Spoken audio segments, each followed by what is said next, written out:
My name is Diana Hensley. I'm 27 years old. Last Thanksgiving, my mother stood in front of 25 of our relatives and asked them to vote on whether I deserved to stay in our family. Every single hand went up against me. She looked at me across the room. This woman who raised me, who packed my school lunches, who taught me to ride a bike, and she said, "We've been carrying your dead weight for 27 years, Diana. Now it's over." I thought that was the worst moment of my life. I was wrong. Because 30 seconds later, the front door opened, and a man none of us had seen in 14 years walked in carrying a briefcase. And what was inside that briefcase made every person in that room unable to look my mother in the eye ever again. Before I go on, if you end up connecting with this story, please take a moment to like and subscribe, but only if you genuinely feel it. And tell me in the comments where you're watching from and what time it is right now. I'd love to know.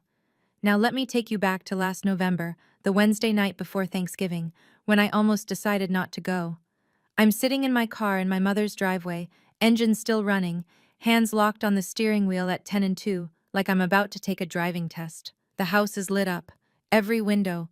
I can see shadows moving behind the curtains. And I already know who's where. Mom in the kitchen running the show, Dad somewhere quiet with a beer, my sister Megan setting the table because she always sets the table. I should go in. I know I should go in. But last year sits in my chest like a stone. Last Thanksgiving, right between the turkey and the pumpkin pie, my mother announced to the entire table, "Diana's salary probably can't even cover her own groceries, let alone what she owes us." Nobody said a word.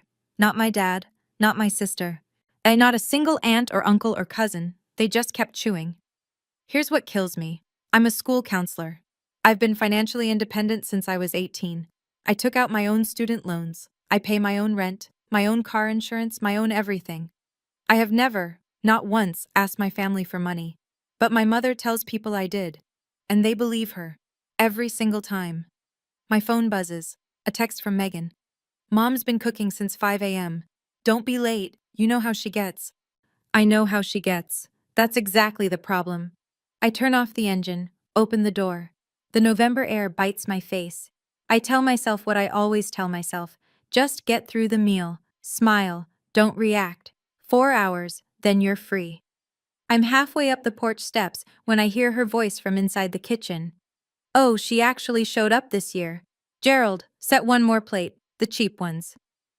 I don't know why this year feels different, but standing on that porch, then hand on the door handle, something in my gut whispers, "Tonight is not going to go the way you think." The dining room is packed. 25 relatives crammed around a table meant for 16, extra folding chairs dragged in from the garage. My mother sits at the head. She always sits at the head, with my father Gerald on her right and my sister Megan on her left, the queen and her court. I get the seat at the end, near the kitchen door, next to my little cousins, who are arguing over a crayon. Mom stands for the blessing. She folds her hands, bows her head, and says, "Lord, we thank you for this family, for the ones who carry the weight and the ones who," she pauses just long enough to glance at me, "who we carry. Amen." A few people shift in their seats. Nobody corrects her. I pick up my fork and focus on my plate, but I can feel it. Something's off tonight. Aunt Martha won't make eye contact with me. Cousin Kyle looks at me, then looks away fast, as like he's been caught. Uncle Ted and Aunt Ruth are whispering at the far end of the table, and when I look up, they stop. It hits me. They know something I don't. Whatever this is, it was discussed before I walked in. I try to shake it off. I turn to my cousin Jenna, Uncle Robert's daughter, one of the few people at these things who actually talks to me like a person. She's 25, kind, and she looks nervous tonight. She keeps glancing at the front door. "You okay?" I whisper. Jenna leans close. "I almost didn't come either. My dad, he said something might happen tonight." Then she stops, mid-sentence, because my mother is staring at us from across the table. Jenna picks up her water glass and says nothing else. "Uncle Robert, he hasn't come to Thanksgiving in 14 years. Why would Jenna mention him now?" My mother smiles at the room. "I hope everyone saved room. We have a little family matter to discuss after dessert." Halfway through dinner, but my mother sets down her fork, dabs her lips with a napkin, and turns to me with that smile. The one she uses when she's about to draw blood in public but wants to look like she's asking about the weather. So, Diana, how's the apartment? Still managing on that little paycheck of yours? A ripple of quiet laughter runs down the table. Not mean laughter, polite laughter. The kind people do when they're following the leader. I'm doing fine, Mom. Thank you. She doesn't stop. Ed, she turns to Aunt Ruth. You know, I've been keeping a running tab of everything we've spent on her over the years. She shakes her head, slow, theatrical. It's quite a number. Running tab. The words hit me like cold water. I've never heard this before. There is no tab. There has never been a tab. I look at Megan. She's staring at her plate like it holds the answer to the universe. I look at my father. He's sawing at a piece of turkey, jaw tight, eyes down. They know. They already know what's coming. And then it clicks. Mom didn't just cook dinner today. She made phone calls. She had conversations. She met people for coffee, whispered over the phone, probably showed them that, whatever she's about to show the room. This table isn't Thanksgiving dinner. It's a courtroom.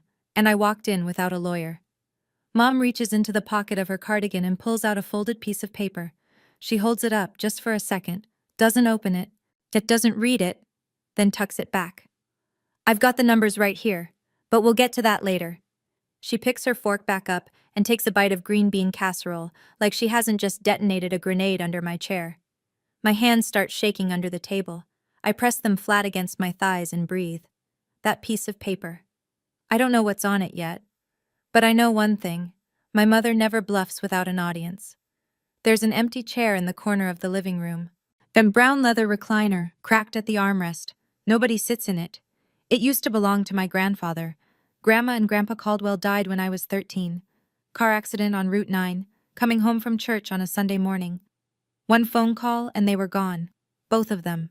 Just like that. They were the only people in this family who made me feel like I was enough. Grandma used to call me our little counselor, because even as a kid, I'd sit on the porch with her and listen to her talk about her day. Not fix anything, just listen. She'd pat my hand and say, "Don't let anyone make you small, Diana. Promise me that." I promised. After the funeral, my mother took over everything. She was the executor of their estate, the house, the savings, whatever they'd left behind. I was 13. I didn't understand wills or probate or bank accounts. I just knew that one day, Uncle Robert, my mom's older brother, the man who used to take me fishing every summer, started a fight with my mother at the kitchen table. Voices low but sharp. 2 weeks later, he was gone. No more Thanksgivings. No more fishing trips. No more birthday cards. Mom told everyone Robert was jealous. He wanted more than his share, she said. He's always been like that. And everyone nodded. I look across the table at Jenna now, Robert's daughter, and I see her father's eyes. Steady. A little sad. But she's typing something on her phone under the table, shielding the screen with her hand.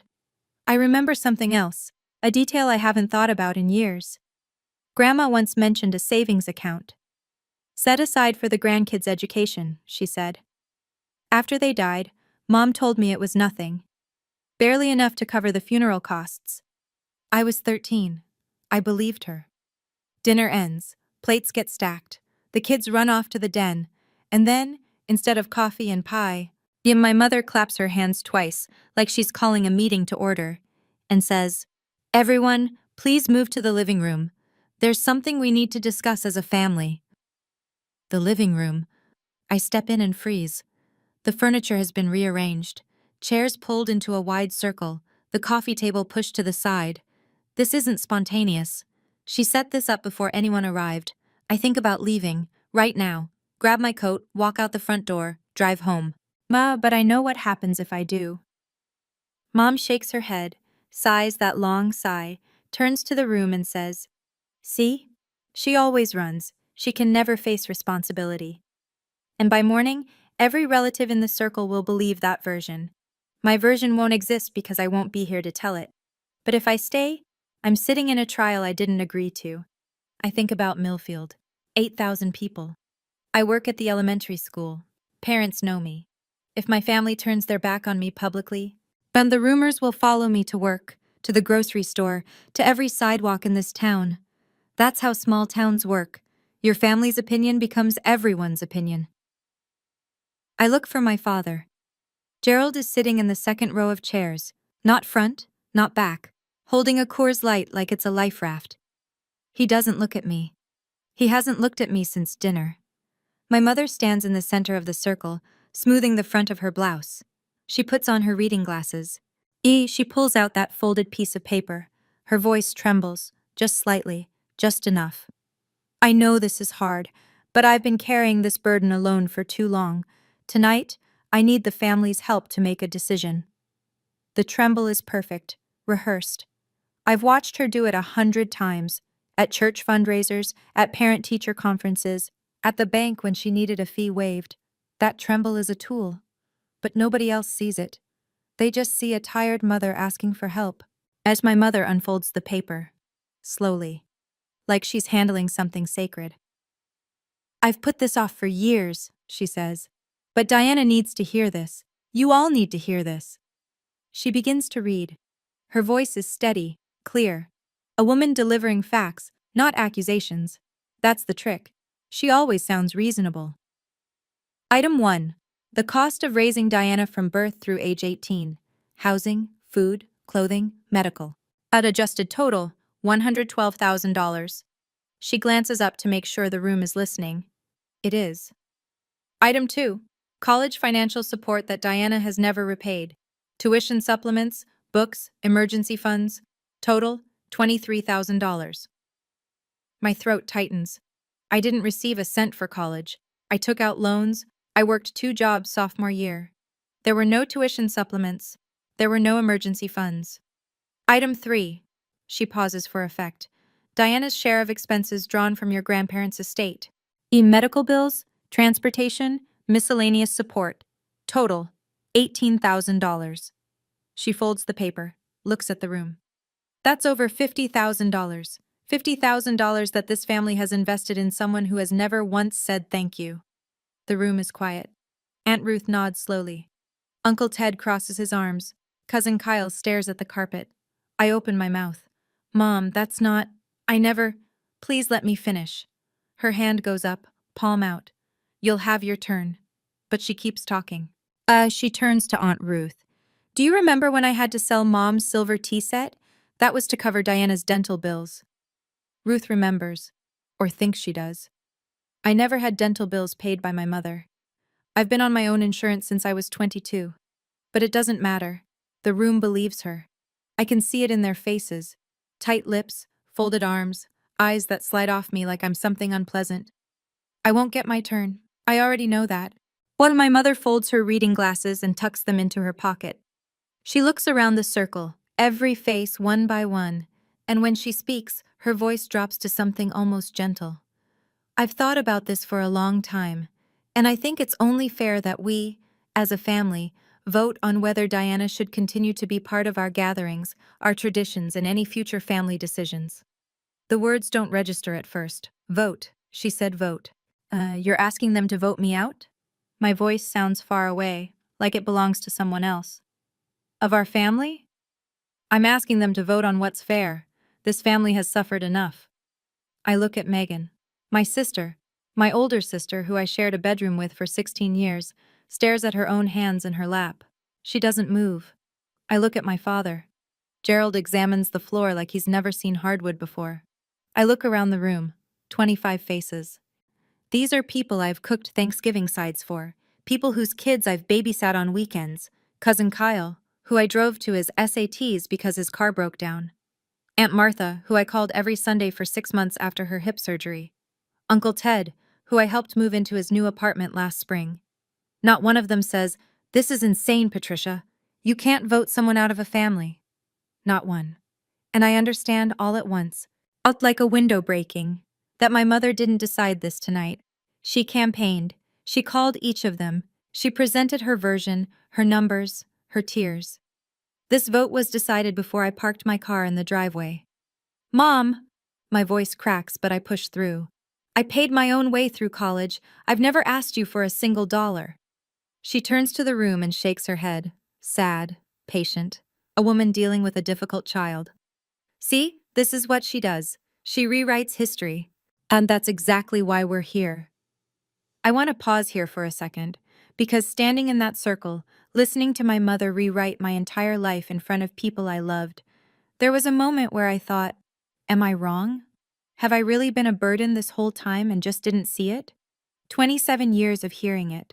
When everyone around you believes the same story, you start wondering if maybe, just maybe, the lie is true. I need to ask you something. Have you ever had someone repeat a lie about you so many times that you started questioning your own memory?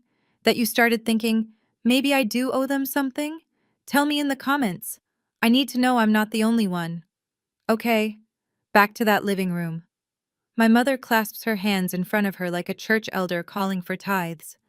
All in favor of removing Diana from family events, property claims, and financial obligations? Raise your hand. The room holds its breath. 1 second. 2. Aunt Ruth's hand goes up first, straight and sure, like she's been waiting for permission. Then Aunt Martha. Then Uncle Ted. Then Cousin Kyle, who won't look at me while he does it. I count. 10. Cousin Brenda. Cousin Tom. Tom's wife, who I've met exactly 3 times. 15. Great Aunt Peggy, who I drove to her optometrist appointment last March. Second cousin Alan.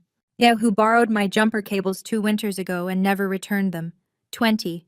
The hands keep rising. Slow, fast, reluctant, firm. It doesn't matter. They all go up. I watch my sister. Megan's jaw is tight. Her hand lifts halfway, pauses, then rises the rest of the way. She still won't look at me. 25. My mother counts them out loud, slowly, deliberately, like reading names at a roll call. Ruth, Martha, Ted, Kyle, Brenda, Tom. Every name a nail. Then she reaches the end of her count and turns to the last person who hasn't raised his hand. Gerald?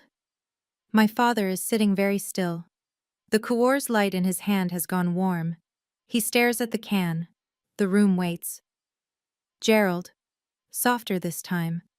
An instruction dressed as a question. My father doesn't look at me. He looks at the floor, at the wall, at his own shoes. And then, slowly, like his arm weighs 1,000 pounds, he raises his hand. My dad. The man who taught me to tie my shoes. Who carried me on his shoulders at the county fair. That hand raised against me. 26. I am standing in a room full of family, and I have never been more alone in my life. My mother surveys the room. 26 hands. She nods, not triumphant, not smug, satisfied. The nod of a woman who has confirmed what she already knew. She turns to me. The room goes so quiet I can hear the kitchen clock ticking through the wall. Someone's child laughs in the den down the hall. And then the sound feels like it belongs to a different universe. We've been carrying your dead weight for 27 years, Diana. Her voice is low, controlled, almost kind. It's over. Nobody breathes. I feel the blood rise in my face. My ears ring. My legs want to move, but they've forgotten how. 26 people just told me I don't belong, and my mother is standing in the center of this circle like she's delivered a mercy. She straightens her posture. I've already spoken with a lawyer. You will no longer be welcome at family gatherings, and any claim you think you have on this family's resources, consider it void. A lawyer? The word comes out before I can stop it. For what? For protecting this family. From you. She says it so simply, like she's locking a door. I look around the room one more time. Aunt Ruth is studying her fingernails. Kyle is staring at the ceiling. Megan has her arms wrapped around herself like she's cold. My father's hand is back in his lap now, but the damage is done. I think, this is it. This is the night I lose my family. I turn toward the front door. My coat is on the hook. My keys are in my pocket. 3 steps, and I'm gone. I take the first step, and that's when the front door opens. A gust of November air sweeps through the room. Cold, sharp, the kind of cold that makes you pay attention. A man steps inside, gray hair, worn jacket, and in his right hand, a battered leather briefcase. Well, I haven't seen Uncle Robert in 14 years, but I'd know him anywhere. The broad shoulders, the quiet way he stands in a doorway like he's asking the room for nothing. His hair is almost white now. He's thinner than I remember, but his eyes are the same, steady, patient, like a man who learned a long time ago that silence is sometimes louder than shouting. Every head in the living room turns. Someone gasps. I think it's Aunt Martha. But my mother's face, I'll remember this for the rest of my life, goes blank. Not angry, not surprised. Blank. Like someone pulled the plug on whatever performance she was running. It lasts half a second, maybe less, and then she rebuilds. Smile back on. Shoulders squared. But I saw it. That half second of naked fear. Robert steps inside and closes the door behind him. He looks around the room slowly. His eyes land on Jenna first. His daughter gives him a small nod. Then on me. Yes, then on Patricia. I wasn't invited. His voice is calm. Gravel low. I know. My mother recovers fast. Robert, this is a family matter. You gave up your right to... Funny. He pulls a chair from the wall and sits down, sets the briefcase on his knees. I remember a time when I was family. Jenna stands and moves to the chair beside him. Nobody stops her. My mother takes a step forward. Her voice drops. Not soft, not gentle, cold. Whatever you came here to do, Robert. Don't! He looks at her. Then he looks at the briefcase. Then he looks at me. And when he speaks, his voice breaks just slightly on the first word. I should have done this years ago, Diana. I'm sorry it took so long. My mother's knuckles go white around the back of the chair she's gripping. And I realize, for the first time in my entire life, I am watching my mother afraid. Truly deeply afraid. What is in that briefcase? Robert doesn't rush. And he rests his hands on the briefcase like he's done this in his head 1,000 times, and now that the moment is here, he wants to get it right. He looks at the room, not at Patricia, at everyone else. 14 years ago, our parents died. His voice is steady, measured. Mom and Dad Caldwell. Most of you were at the funeral. Patricia became the executor of their estate. She handled the house, the accounts, the distribution. I trusted her. He pauses. All of us trusted her. Aunt Ruth shifts in her seat. Uncle Ted uncrosses his arms. Mom and Dad left behind an estate worth roughly $360,000. The house, 2 savings accounts, and a separate fund, $40,000, earmarked specifically for their grandchildren's education. Diana and Megan. I feel the air leave my lungs. $40,000, Grandma's education fund, the one Mom said barely covered the funeral costs. Robert continues. 6 months after the funeral, I asked Patricia to see the distribution paperwork. She told me everything had been handled. Taxes and funeral expenses ate most of it, she said. Nothing left to split. He pauses again. I believed her. For a while. My mother's voice cuts in, sharp. Robert, don't! He raises one hand. Not aggressive, just firm, like a stop sign. Patty, I kept quiet for 14 years. Let me speak. The room is frozen. Nobody texts, nobody fidgets. Even the clock seems louder. Then one day, and a bank statement arrived at Mom and Dad's old house, the one I was fixing up to sell, addressed to their estate account, an account that was supposed to be closed. He looks at Patricia. She's gripping the chair so hard her knuckles have gone from white to yellow. That statement showed withdrawals, dozens of them, all going to one personal account. He doesn't say the name. He doesn't need to. Every pair of eyes in the room slides toward my mother. And the name on that account, Patricia. He's lying. He has always been, Robert, was Patricia Ann Hensley. The room splits open like a fault line. Whispers start at the edges. Low, fast, the kind of murmuring that happens when people are trying to figure out whose side to be on. Aunt Martha leans forward in her chair. Patty, is this true? My mother's response is instant, practiced. He's lying. He's always been jealous of me. And Mom and Dad loved me more, and he's never gotten over it. It's the same line she used 14 years ago, word for word. I know because I've heard her rehearse it at every family gathering Robert's name came up, but something is different this time. Cousin Kyle looks at Robert, then at Patricia, and for the first time tonight, he doesn't nod along with my mother. His hands are clasped between his knees, and he's thinking. Actually, thinking.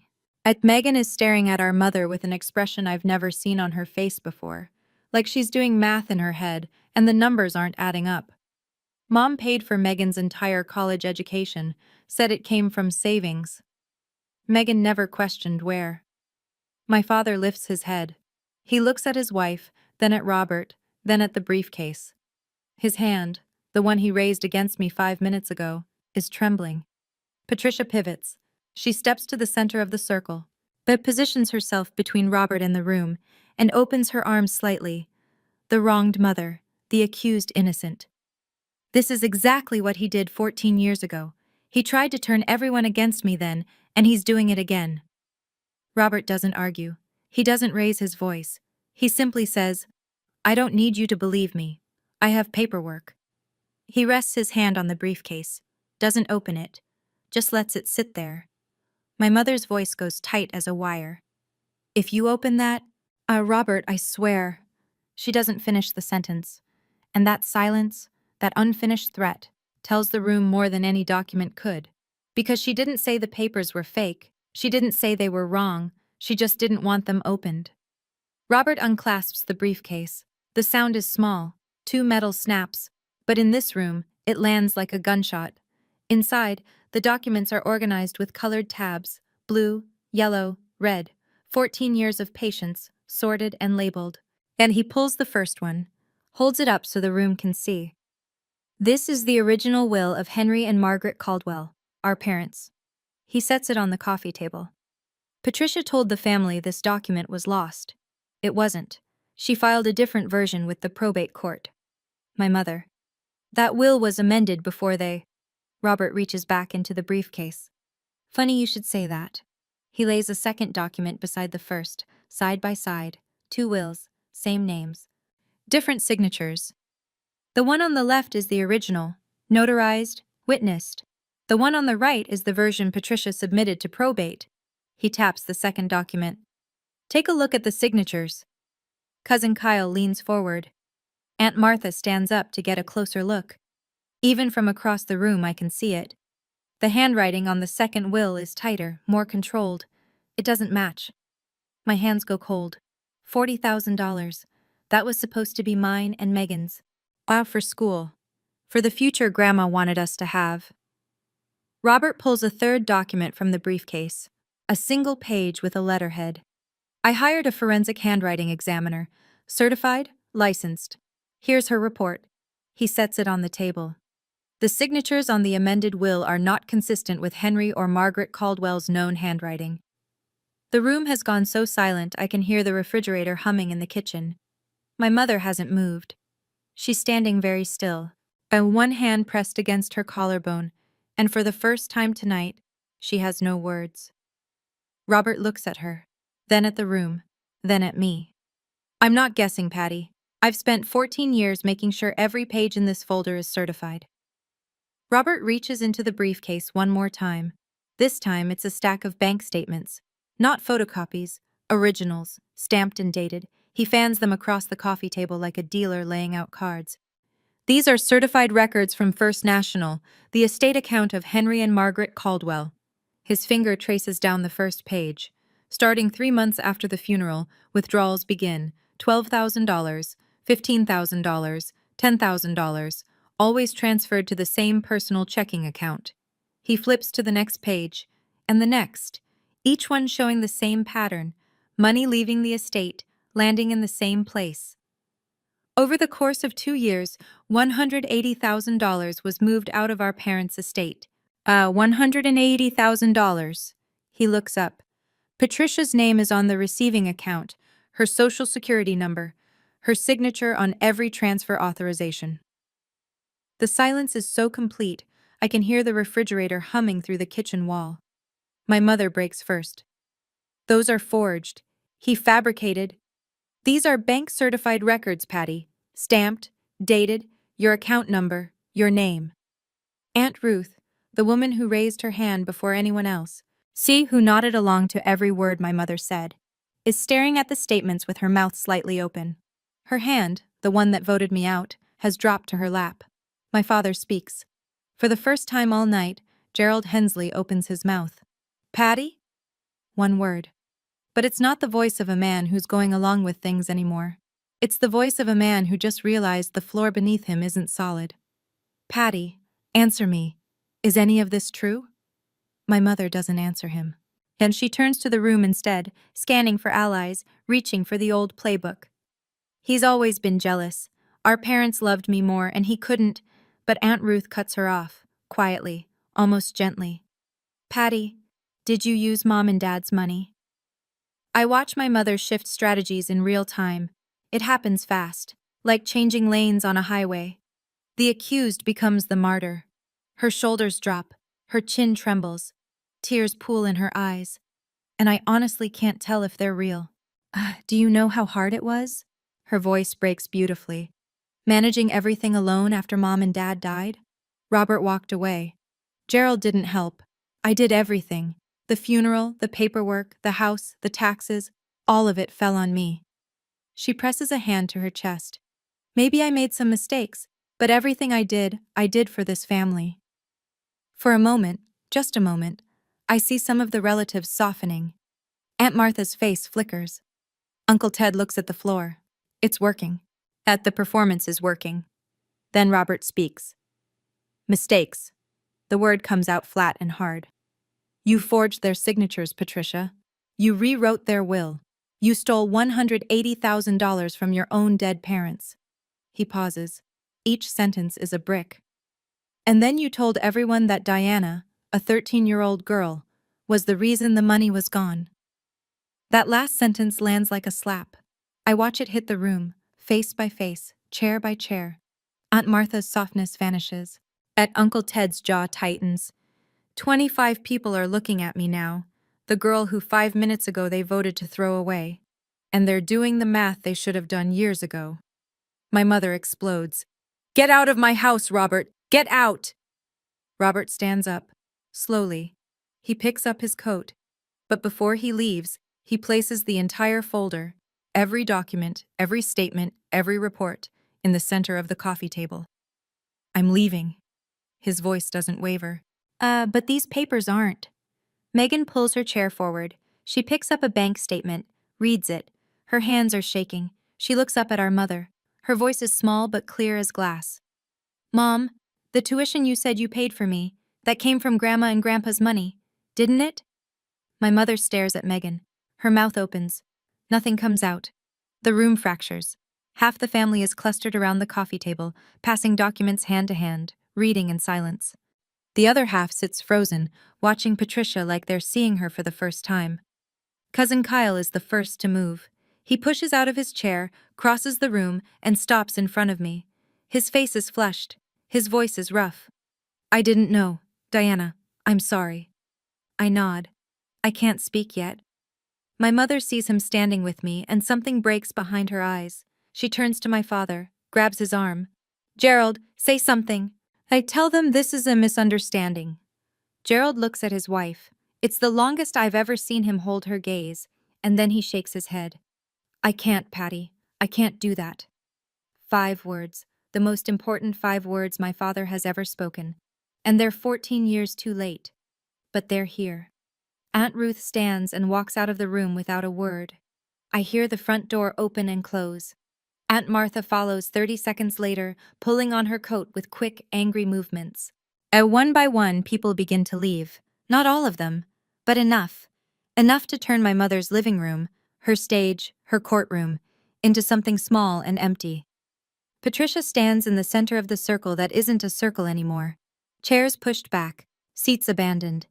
The documents sit on the coffee table like evidence at a crime scene that nobody's cleaned up yet. Nobody looks at her. They're either reading, leaving, or talking to each other in low voices. She's become invisible in her own house. I stand in the corner, next to the empty recliner where my grandfather used to sit. And for the first time in 27 years, I am not the one being overlooked. I didn't say a word. I didn't need to. The papers said everything I never could. Robert finds me on the back porch. I've stepped outside because the living room feels like a building after an earthquake. Everything's still standing but nothing in the right place. And Megan and Jenna follow him out. The 4 of us sit on the porch steps in the cold, breath clouding in the November air, and Robert tells me the rest. Your grandparents set aside $40,000 specifically for you and Megan. Education fund.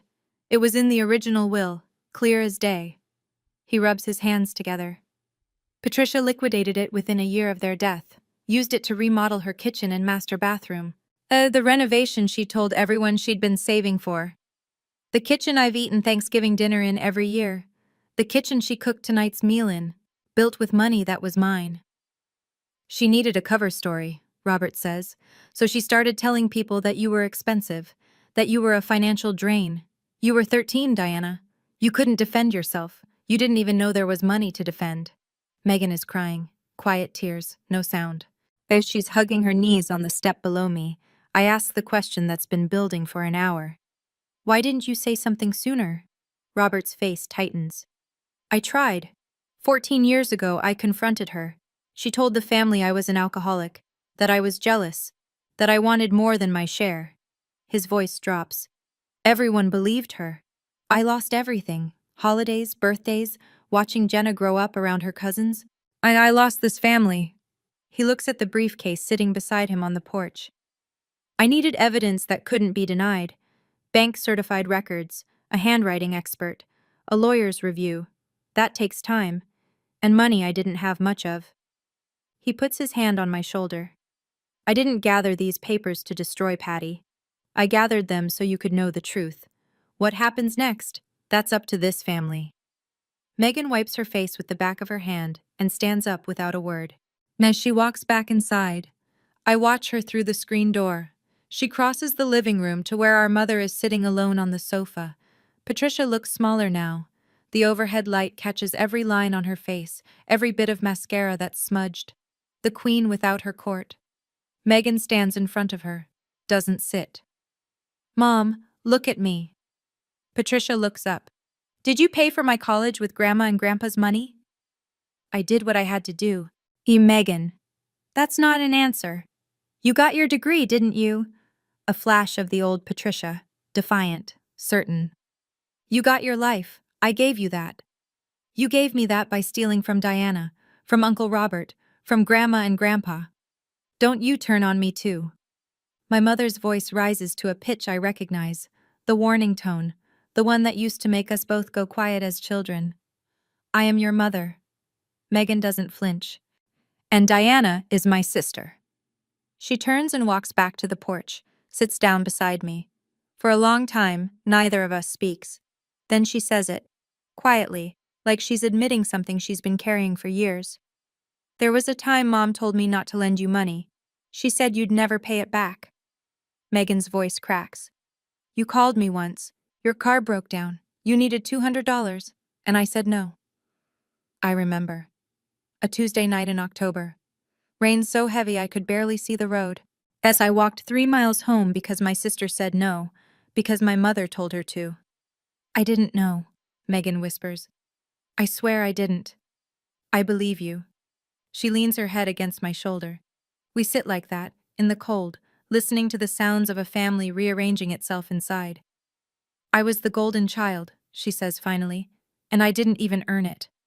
I drive home around 10. The house empties slowly behind me. People leaving in ones and twos, coats pulled tight. Car doors closing in the dark. By midnight, my phone has 6 messages. Cousin Kyle calls first. His voice is thick, like he's been sitting in his truck in the driveway working up the nerve. Diana, I should have asked questions. I should have said something when she asked us to raise our hands. I didn't. I'm sorry. Aunt Martha sends a long text. 3 paragraphs. She says she believed Patricia because your mother always sounded so certain. She always had the details. Martha doesn't ask for forgiveness. She just says she was wrong. Jenna hugs me before she leaves the porch. She holds on tight and whispers in my ear. My dad never stopped talking about you. Every birthday, every holiday, he'd say your name. Cousin David calls, short, direct. I messed up. If you need anything, a meal, help moving, whatever, I'm here.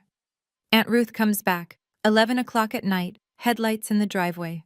She walks up the porch steps where I'm still sitting with Megan, and she wraps her arms around me for 30 seconds without saying a single word. When she lets go, her eyes are red. And then there's Megan. My sister doesn't leave. She sits with me on that porch until past midnight. We don't solve anything. We don't make grand declarations. We just talk. Really talk. For the first time in years without the filter of our mother between us. I say the same thing to each of them. Thank you for calling. I mean that. But an apology doesn't erase a raised hand. I'm going to need time before I know what this means for us. There is one person who doesn't call, doesn't text, doesn't apologize. My father, Gerald Hensley, gets in his truck after Robert leaves and drives away. I don't know where he goes. I won't find out until 2 days later. I drive home the long way. Past the elementary school where I work. Past the diner where I eat lunch on Fridays. But past the gas station where I fill up my 10-year-old Honda every Sunday. And past my mother's house. The kitchen light is still on. Through the window I can see her. A single silhouette sitting at the dining table. Plates still out. Chairs still arranged in that circle. The woman who commanded a room of 25 people 4 hours ago is sitting alone in a kitchen she renovated with stolen money, surrounded by leftovers nobody stayed to eat. I don't stop. At home, I sit in the dark of my apartment. The apartment she mocked, the paycheck she belittled, the life she told everyone was a failure. And I think about my mother. Not with hatred, not with satisfaction, just with the heavy, complicated exhaustion of finally understanding. Patricia Hensley grew up in a family that measured people by what they could provide. Love was conditional. Value was financial. She learned to control because she was terrified of being controlled. It doesn't excuse a single thing she did, but it explains the machinery. Understanding why someone hurt you doesn't mean you have to let them keep doing it. I open my laptop. I search for therapists within 30 miles. I find one in the next town, Dr. Karen Webb, licensed family counselor, Monday availability. I book the first appointment. At 2 a.m., my phone lights up. A text from my mother. You turned my family against me. I read it once. I read it twice. I put the phone down. And then I delete the message and go to bed. For 27 years, I was the problem. Tonight, the problem sat alone in her own kitchen. And I, for the first time I can remember, slept through the night. Sunday morning, 2 days after Thanksgiving. I'm making coffee when the doorbell rings. My father stands on the mat, unshaved, eyes rimmed red, wearing the same flannel shirt he had on Thursday night, wrinkled now like he slept in his truck, which, knowing my father, he probably did. I drove to the lake house, he says, sat there 2 days, thinking. I step aside and let him in. He sits at my kitchen table, the small one, the one that seats two, and looks around my apartment. I watch him take it in, the second-hand couch, the bookshelf I built from cinder blocks and planks, the school counselor certification framed on the wall. He's never been here before. In 3 years of me living alone, my father has never once visited. I knew something was off with the estate. He stares at his hands. I saw the renovation bills. I asked your mother once. She said Robert had agreed to give us his share. He pauses. I believed her because it was easier. He closes his eyes. Yes. We sit in silence. The coffee maker drips. Gerald tells me he called Robert this morning. First time they've spoken in 14 years. 2 men on the phone, both crying, neither one able to start the sentence they needed to say. That Robert sent him copies of everything. The will, the statements, the handwriting report. Gerald read every page. I'm not asking you to forgive me, he says. I just want you to know. I'm done being quiet. I look at my father, 56 years old, hands that trembled when he raised them against his own daughter, hands that are trembling now for a different reason. Dad, I love you, but love doesn't cancel out what happened. I need you to show me, not tell me, that things are different now. He nods. He doesn't argue. He doesn't make promises he can't keep. And for my father, that's a start. The following Tuesday, I sit in a small office on Main Street in Clearfield, the next town over, across from a woman named Evelyn Moore. Family law attorney. Robert is beside me, the briefcase open on her desk between us. Evelyn reviews the documents one by one, making small notes in the margins. She's methodical. Oh, unhurried. After 20 minutes, she sets her pen down. This is estate fraud, clean and well documented. She looks at Robert. Mr. Caldwell, the evidence you've compiled is thorough. The forged signatures alone would be significant, but combined with the bank records and the handwriting analysis, this is a strong case. She explains our options plainly. Robert and I both have grounds for a civil claim to recover the misappropriated funds. Additionally, though forging a will is a felony, the district attorney's office would make the decision on criminal charges, not us. Robert speaks first. I don't want Patty in prison, but I want the money returned to the people it belongs to. I agree. I'm not here for revenge. I'm here for the $40,000 that my grandparents set aside for my education, money I didn't know existed while I was working 2 jobs and taking out student loans. Evelyn draws up the paperwork. I read every line. Robert signs. I sign. And no speeches, no dramatic declarations, just paper, ink, and a legal process doing what it's designed to do. Walking to my car afterward, I feel something I don't expect. Not triumph, not vindication. Relief. The quiet kind. The kind that comes from knowing you didn't make this up. That you weren't the burden. That the numbers were never yours. I didn't sue my mother for revenge. I filed a claim because $40,000 was taken from me before I was old enough to know it existed. And because someone has to say, this was wrong. News travels fast in a town of 8,000. By the second week of December, the story has made its way through every church pew and grocery aisle in Millfield. The first visible shift, Aunt Ruth announces she's hosting Christmas at her house. Robert is invited. Patricia is not. Nobody argues. Nobody even hesitates. My mother fights back the only way she knows how, the phone. She calls every relative one by one. They're working the list she's worked for decades. But this time, most calls go to voicemail. The few who answer keep it short. Patty, we need time. Patty, I don't know what to say right now. Click. At Grace Lutheran, where Patricia has sat in the second pew, left side, every Sunday for 20 years, things shift. People don't confront her. They just rearrange. A 2-seat gap opens beside her, then 3 seats, then the whole pew. Nobody says it out loud. They don't have to. Space speaks. She posts a long message on Facebook, something about betrayal, about family turning their backs, about sacrifice being punished. Megan comments within the hour, "Mom, please stop. You're making it worse." Patricia deletes the post by evening. Gerald moves to the living room couch. He doesn't file for separation, not yet, but the master bedroom door stays closed, and he sleeps under a quilt his mother-in-law made 30 years ago. He starts calling Robert every week. Like 2 men rebuilding a bridge, 1 phone call at a time. Then in late December, a letter arrives at my apartment from Patricia's attorney. She's agreed to negotiate a settlement. She doesn't want to go to court. It's the first time in my mother's life she's chosen to back down.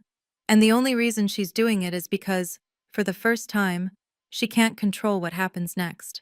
Well, when I read that letter, when I saw that my mother had agreed to settle, I sat at my kitchen table for a long time. 27 years, and she had never once backed down from anything. Not an argument, not an accusation, not a lie.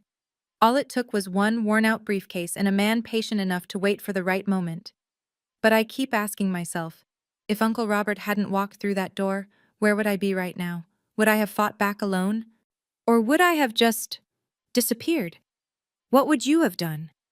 If no one had come through that door for you, would you have found the strength to stand on your own? Or would you have walked away for good? I really want to know. Tell me in the comments. Okay, let me finish this story.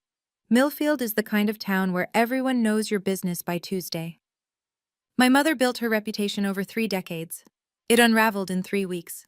At the Women's Fellowship at Grace Lutheran, the committee Patricia chaired for 12 years, quietly restructures in January. New leadership. New meeting schedule. The official reason, time for fresh perspectives. The real reason fills every whispered conversation in the church parking lot. Neighbors who used to accept Patricia's dinner invitations suddenly have conflicts. Every Saturday, indefinitely. The Christmas card count at our family home drops by more than half.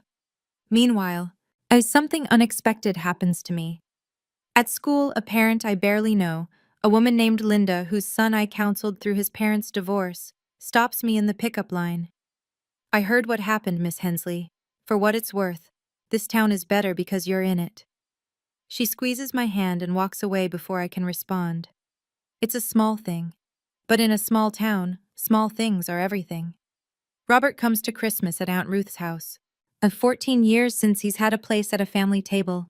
When he walks through Ruth's front door, Jenna is right behind him, carrying a pie she baked from their grandmother's recipe. Ruth pulls Robert into a hug so tight his feet nearly leave the ground. A week later, I find an envelope in my mailbox. No return address. Inside, a photograph. Yellowed, creased at the corners. My grandparents holding me at age 3. I'm laughing at the camera, and my grandmother's hand is on my head, but protective and sure. On the back, in her handwriting, our little counselor. I don't know who sent it, but I have a feeling it was a man who sleeps on his living room couch now and is trying, in his own quiet way, to give back what was taken. In February, the settlement is finalized. Evelyn Moore calls me on a Tuesday afternoon, and I pull over in the school parking lot to listen. Patricia agrees to return $40,000 to Diana and Megan, the grandchildren's education fund, and exactly as the original will specified. She returns $70,000 to Robert, his rightful share of the estate distribution she intercepted. The remaining $30,000, which Patricia claims was spent on family expenses but cannot document, remains in dispute. A matter for another day. To make the payments, my mother has to sell her SUV and draw from her retirement savings. The kitchen she built with stolen money is worth more than the car, but nobody's asking her to tear it apart. But the irony is enough. I received $20,000, my share of the education fund. I use it to pay off my student loans. Every last cent of the debt I accumulated because money that was meant for me was sitting in my mother's checking account the whole time. The remaining amount I put into savings. Not because I have plans for it, because for the first time in my life I have money that nobody can claim I owe them. Nobody can wave a folded piece of paper in a living room and say I'm a burden because of it. It's mine, clean and clear. Megan refuses her half at first. You were the one who suffered, she says. Take all of it. I don't let her. I split it exactly as our grandparents intended. Equal shares, the way they wrote it. The way it always should have been. Evelyn tells me the county DA's office is reviewing the forgery evidence. No charges yet. Maybe none ever. I don't push. The legal system will do what it does. I've done my part. $20,000. That's what my peace of mind cost. $20,000 and 27 years of being told I was the problem. Gerald Hensley does not divorce my mother. Not yet, anyway. But the man who sits across from me at Rosie's Diner on Saturday mornings is not the same man who raised his hand against me on Thanksgiving night. He starts small. Weekly phone calls. Actual questions. Not the how's work kind, but the how are you really doing kind. He shows up at my apartment with a toolbox one weekend and fixes the leaky faucet I've been ignoring for 6 months. He doesn't say much while he works. That's fine. The wrench says enough. In January, he tells me something over scrambled eggs that nearly makes me drop my fork. I started seeing someone, a therapist. He says it like he's confessing to a crime. First time in my life. 56 years old, and I'm learning how to disagree out loud. He gives a small, embarrassed smile. Better late than never, I guess. I don't pretend this fixes everything. It doesn't. My father chose silence for 30 years. He chose comfort over his daughter. That shaped me in ways I'm still uncovering on Dr. Webb's couch every Monday afternoon. But I also know this. Change at 56 is harder than change at 27. Every appointment he keeps, every phone call he makes to Robert, at every Saturday he shows up at my door. That's a man fighting the current of his entire adult life. I don't need you to choose between us, Dad, I tell him. I need you to choose yourself. He nods, stirs his coffee, doesn't make a speech. My father isn't a villain. He's a cautionary tale about what happens when you choose silence for 30 years. And he's also proof that it's never fully too late to start speaking up, even if your voice shakes. 3 months after Thanksgiving, my phone rings. The caller ID says Mom. I let it ring 4 times. Then I answer. Her voice is different, smaller. The commanding tone that could steer a room of 25 people is gone, replaced by something thin and tired. Can we talk? I want to explain. I agree to meet, but on my terms. Not at her house, not in her kitchen. A coffee shop in Clearfield, the next town over. Public, neutral, my therapist's suggestion. I'm learning that geography matters when you're rewriting a relationship. We sit across from each other in a booth by the window. She orders black coffee, I order the same. For a moment, it almost feels normal. Two women, a table, coffee. Except one of them stole $180,000 from her dead parents and blamed her 13-year-old daughter for it. She starts. When your grandparents died, I was overwhelmed. The estate, the paperwork, the grief, I raise my hand, gently. Yeah, the way Robert did on Thanksgiving night. Mom, I'm not here to listen to explanations. I'm here to tell you what I need going forward. She blinks. She's not used to this. I lay it out. 1. You never discuss my finances in front of the family again. 2. If we disagree, we talk privately. You don't recruit an audience. 3. I choose which family events I attend, not all of them, not because you summon me. 4. You start therapy. Real therapy. Not a conversation with Pastor Dave over lemonade. She listens. When I finish, she stares at her coffee for a long time. And if I can't do all that? Then we stay where we are, and I'll be fine either way. She doesn't respond. I don't need her to. I'm not punishing you, Mom. I'm protecting myself. Those are two very different things. Christmas at Aunt Ruth's house is a smaller affair, 12 people instead of 25. The table is set with mismatched plates and cloth napkins that have seen better decades. It's imperfect. It's honest. And honest is something I haven't had in 27 years. I sit next to Uncle Robert. Jenna is across from us. Megan arrives with a sweet potato casserole, the first dish she's ever made for a family gathering herself, without Mom standing over her shoulder directing every pinch of salt. It's a little overcooked. Nobody cares. There's no circle of chairs. No folded speeches. No hands raised. Robert says grace. His voice is steady, but there's a crack at the end that he doesn't try to hide. For the ones who are here tonight, and for the years we'll make up for. Gerald arrives late, alone. He stands in the doorway for a moment, and I can see the effort it takes to be here, without Patricia, in a room full of people who now know the truth about his wife. He walks straight to me and wraps his arms around me. No words. Just a hug that lasts longer than any hug he's given me in my adult life. Jenna and I pull crackers. Kyle passes the rolls. David tells a terrible joke and everyone groans. Robert laughs, a real laugh, full and warm. And I realize I haven't heard that sound since I was 13 years old. Patricia isn't here. Nobody mentions her. Her absence is both a relief and a sadness, and I'm learning that both feelings can share the same chair. The turkey is overcooked. Robert burns the dinner rolls. Then the wine is cheap and the house is drafty. But when I look around the table, every person here chose to be here. Nobody was summoned. Nobody was performing. And that is the first honest holiday meal I've had in my entire life. I'm not telling you this story so you'll hate my mother. Patricia Hensley is a complicated woman. She's manipulative and controlling, and she stole from her own dead parents and pinned it on a child. Those things are true. But she's also a woman who grew up in a family where your worth was measured in dollars, where love came with conditions and control was the only currency that bought safety. She learned the game early and played it well, until the game caught up with her. None of that excuses what she did. But I'm telling you because I want you to understand. The people who hurt us aren't always monsters. Sometimes they're just broken people who break others because it's the only pattern they know.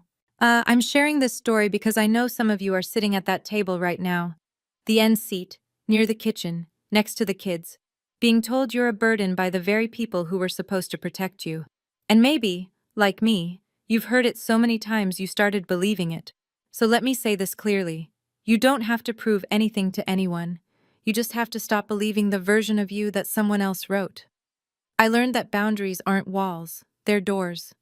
You decide who walks through and when and under what conditions. And the first time you close that door on someone who's been hurting you, even if that someone is family, the guilt will hit you like a truck. I know. I still have nights where I wonder if I'm too harsh. Then I remember 26 hands. And I know.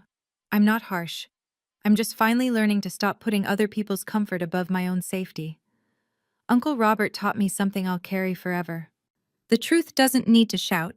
It just needs the right moment, the right paperwork, and enough patience to wait. It's March now, 4 months since Thanksgiving. I still work at Millfield Elementary. I'm still a school counselor. but I've started studying for an advanced certification in family therapy. Part of the tuition comes from the settlement. My grandmother's money, finally doing what she intended it to do. And Megan and I meet every other Wednesday for coffee at the cafe on Elm Street. We're learning each other as adults, without my mother narrating who we're supposed to be to each other. Last week, Megan told me she's been thinking about going back to school too. Maybe social work, she said. I want to help people the way you do. I almost cried into my latte. Robert is back, fully back. He was at Ruth's for Christmas, at Jenna's for New Year's, and then last Sunday he showed up at my apartment with a fishing rod and a thermos of coffee. 14 years of trips to make up for, he said. Gerald goes to therapy every Thursday. He and Patricia still share a house, but he told me their relationship is being renegotiated. His word. The fact that he has a word for it at all tells me how far he's come. My mother hasn't called since the coffee shop. I don't wait by the phone. The door is open if she ever decides to walk through it honestly. But I'm no longer standing at the threshold, hoping. I used to think being cast out by your family was the worst thing that could happen to you. Turns out, the worst thing is staying in a family where you have to pay. In silence, in shame, in pieces of yourself. Just to belong. I don't pay anymore. My name is Diana Hensley. I'm 27 years old. And for the first time in my life, I don't owe anyone an explanation for who I am. Thank you for staying with me until the very end. Yet that means more than you know. If this story touched something in you, if it reminded you of a boundary you've been afraid to set, or a truth you've been sitting on for too long, please hit like and subscribe. Not for the algorithm, for the next person who needs to hear this and hasn't found it yet. And if you're wondering what happened next, how my mother responded to the settlement, a conversation I had with my father that changed everything between us. And the letter I received from someone I never expected. That story is waiting for you. Check the link in the description. I'm Diana. Take care of yourself tonight, and I'll see you in the next one. My name is Heather, and I'm 31 years old. At my father's retirement party, he stood at the podium, thanked 70 people by name, his secretary, the mailman, even the caterer, and when someone asked, "What about Heather?" he laughed into the microphone and said, "She's not worth mentioning." 70 colleagues watched. My mother looked at her lap. My brother drank his water. And something I'd held inside for 3 years, quietly, patiently, like a document waiting to be filed, clicked into place. I stood up, walked to the podium, and set down a folder. His boss opened it before he could. What she read changed everything. For him, for my brother, and for a bridge that 10,000 people cross every day. Before I go on, please take a moment to like and subscribe. But only if you genuinely connect with this story. Drop your location and local time in the comments. I love knowing where you're listening from. Now, let me take you back to the beginning. To a small town called Carver, and a little girl who kept taping certificates to a refrigerator that never wanted them. I grew up in Carver County, the kind of place where everyone knows your last name before they know your first. And in Carver, the name Anderson meant one thing. My father, Gerald, Director of Public Works, 35 years on the job. The man who approved every road, every drainage ditch, every sidewalk in town. He was important. Everyone told me so. My brother Kyle, 3 years older, was the proof. Dad brought Kyle to construction sites before he could tie his shoes. Introduced him at every county barbecue the same way. "This is my son. He'll carry on the family name." Kyle would beam, Dad would squeeze his shoulder, and I'd stand 2 steps behind, holding my own plate, waiting for my turn. My turn never came. I was good at math, loved physics, brought home honor roll certificates every semester like clockwork. I'd tape them to the refrigerator next to Kyle's football photos, his fishing trips with Dad, his first place ribbon from the county fair. By morning, my certificate would be gone. Not moved, gone. I asked my mother once. She said it must have fallen. It didn't fall. When I told my father I wanted to be an engineer, he didn't look up from the TV. When I showed him my geometry test, perfect score, he asked Kyle if practice went okay. One Thanksgiving, I was maybe 14, and I brought my science fair trophy to the table, set it right next to the turkey. Dad picked it up, read the inscription, and put it in the cabinet under the sink, where we kept the cleaning supplies. "Nobody cares about a piece of paper, Heather," he said. Your brother actually does things. But I didn't give up. I thought if I tried hard enough, one day he'd finally see me.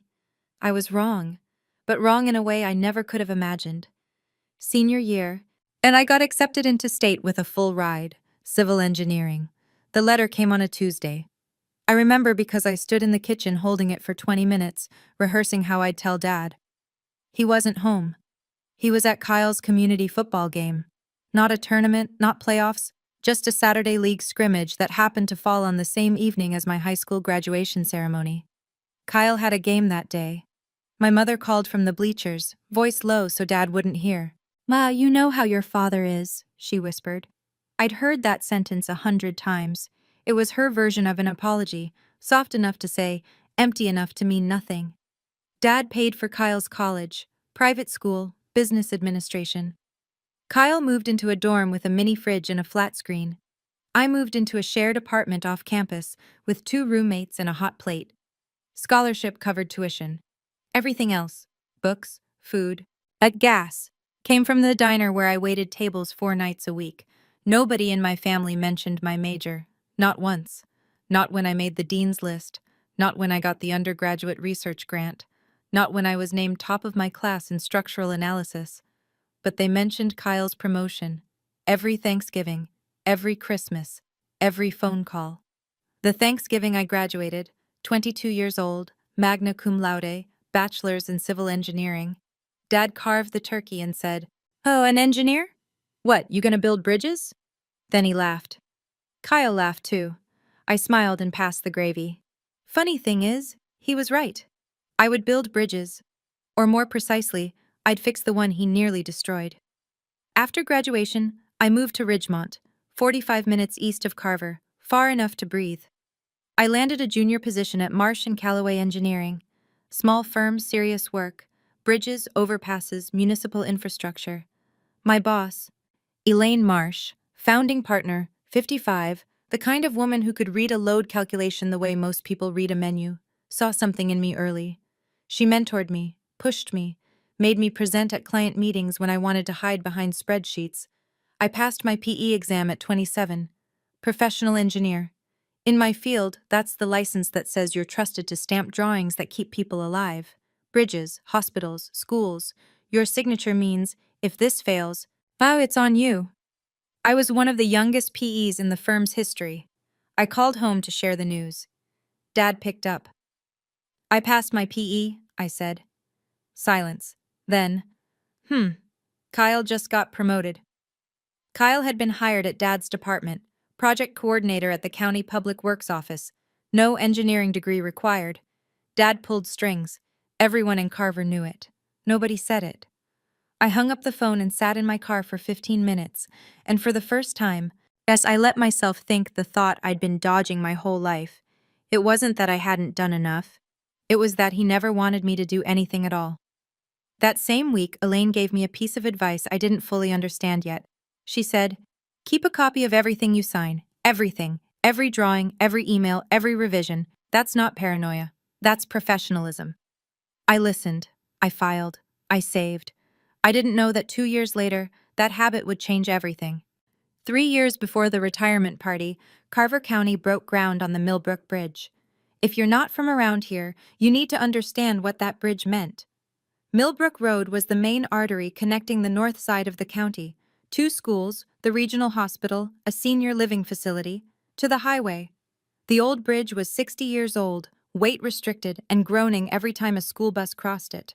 Replacing it wasn't optional, it was survival. For Dad, but it was more than infrastructure. It was legacy, the biggest project of his 35-year career. He managed the timeline, the budget, the contractors. His name was on every press release. The county newsletter ran a photo of him in a hard hat, standing on the riverbank, arms crossed, grinning like a man who'd just been handed a trophy. Then the inspectors found the problem. The original structural design, done by Dad's in-house team, had a critical flaw in the load-bearing pylons. And under projected traffic weight plus seasonal flooding stress, the pylons would degrade within 5 years, maybe less. The engineering term is progressive failure. The everyday term is the bridge could collapse. Dad panicked. Not publicly. Gerald Anderson didn't panic publicly. But behind closed doors, I later learned, he paced his office for 3 days straight. If word got out that his signature project had a fatal design flaw before construction was even finished, his reputation was done. 35 years, erased. Margaret Holt, the county administrator, Dad's boss, ordered an outside consultant. Independent structural review, non-negotiable. I don't need outsiders telling me how to do my job, Dad told his team. But Margaret Holt wasn't asking, and the outside firm the county hired was mine. Elaine called me into her office on a Wednesday. She had the contract spread out on her desk: county seal, scope of work, deadline. A structural review and redesign of the Millbrook Bridge load-bearing system. "You're my best on bridge structures," she said. "This one's yours." My stomach dropped. "That's my father's project." Elaine took off her reading glasses, looked at me the way she always did when she was about to say something I didn't want to hear. "Your job is the bridge, not your father's ego." She was right. I took the assignment. 2 weeks in, I realized the problem was worse than the initial report suggested. It wasn't just the pylons. The entire beam linkage system was underspecified. Wrong steel grade, insufficient cross-bracing, load paths that would funnel stress into exactly the wrong joints. If they'd built it as designed, that bridge would have been a countdown. I redesigned the entire load transfer system. 6 weeks, 14-hour days. I ran simulations until my eyes burned. Hell, I checked and rechecked every calculation until the numbers sang. The fix worked. The bridge would hold. When Dad found out his daughter was the consulting engineer, that I was the one who'd found his team's mistakes and rewritten their design, he didn't thank me. He called me on a Saturday night, voice tight as a wire. "You will not embarrass me," he said. "Fix it quietly, and your name stays off everything." Not a request, an order. At the same tone he'd used my whole life. The tone that said, "Sit down, be quiet, disappear." I fixed it, and I stayed quiet. That was my first mistake. The Millbrook Bridge opened on a bright October morning. The ribbon-cutting photos made the front page of the Carver County Gazette. Dad stood center frame, shaking hands with Margaret Holt, beaming. Behind him, the bridge gleamed, concrete and steel, clean lines stretching over the river. My design, his photo. Within a week, Dad erased me. Thus not figuratively, literally. He sent emails to the project office. Remove all references to external consultants from the Millbrook file. The official report credited the redesign to collaborative in-house engineering. My firm's name vanished. My PE stamp? Nowhere. But the worst part wasn't the erasure. The worst part was what he put in its place. Kyle signed the final engineering drawing submitted to the state. Kyle Anderson, supervising engineer. His signature, his printed name, right there on the PE certification line. Kyle, who had a business degree. Kyle, who couldn't tell a shear diagram from a shopping list. Kyle, who didn't hold a PE license because he'd never taken the exam, because he wasn't an engineer. In every state in this country, signing PE documents without a license is a violation of the State Engineering Practice Act. It's not a gray area, it's not a technicality, it's fraud. Fraud on a public safety document. I confronted Dad privately. It's just him and me, his kitchen, a Sunday afternoon. "Dad, Kyle doesn't have a PE. That signature is illegal." He didn't blink. "Mind your own business. Nobody asked you." So there it was, my choice. Speak up, destroy my family, send my father and brother into a legal nightmare. Stay quiet, become complicit in fraud on a bridge that school buses cross every morning. I chose silence. Because they were my family. Because I still believed that someday Dad would say thank you. 3 years passed. He never said thank you. He said something much worse, in front of 70 people. The invitation arrived in a cream-colored envelope. Heavy cardstock, gold lettering. "You are cordially invited to celebrate 35 years of distinguished service. Gerald R. Anderson, Director of Public Works, Carver County." I held it for a long time. 3 years of silence. 3 years of watching Dad take credit for my work. 3 years of holidays where no one mentioned the bridge, and my career, or the fact that I existed in any professional capacity. And now, an invitation. My mother had called the week before. "Your father would love to see you there," Donna said. Would he? I wasn't sure. But something in me, the same something that kept taping certificates to the refrigerator at 14, wanted to believe it. Maybe retirement would soften him.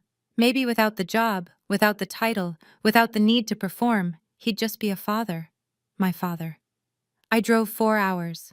Bought a new blazer. Charcoal, professional, the kind of thing you wear when you want to be taken seriously. I wrote a card by hand. Congratulations, Dad. 35 years is something to be proud of. Heather. I meant every word. On the passenger seat inside my work bag sat a manila folder. I didn't bring it as a weapon. I brought it the way you bring an umbrella when the forecast says 20% chance of rain, hoping you won't need it, knowing you might. 3 years of documents.